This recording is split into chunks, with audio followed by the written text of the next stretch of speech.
ছুটির দিন মানে কেউ কেউ বোঝে ঘোরাফেরা, আর কেউ বোঝে ঘুম, কেউ বোঝে খাওয়া। আমার কিছুটা খাওয়া, বেশিটাই ঘুম। মানে ঘুম থেকে উঠে মা যেটুকু যা দেয় সেটা খেয়ে আমি আনন্দে মেতে উঠি।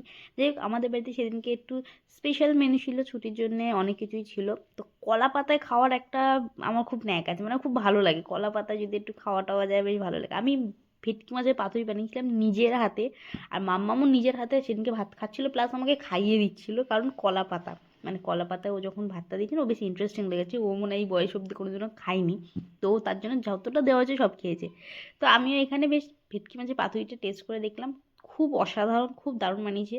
বানিয়েছিল মাটন, চাটনি, মিষ্টি, সব মিলিয়ে একটা বেশ মানে অনুষ্ঠান বাড়ি ফিলিং হচ্ছিল। বাট অনুষ্ঠান ছিল না, আমাদের সবার ছুটি ছিল, তো দ্যাটস ওয়াই এত কিছু রান্না ভেটকি মাছের পাতুরিটা স্পেশালি বানানো হয়েছিল। এত জামাকাপড় বানিয়ে আমি এখানে ঠাকুরের জন্য কিছু জামাকাপড় তৈরি করছিলাম। এটা কেমন হয়েছে বলো, এটা ব্লাউজ। চলো টাটা।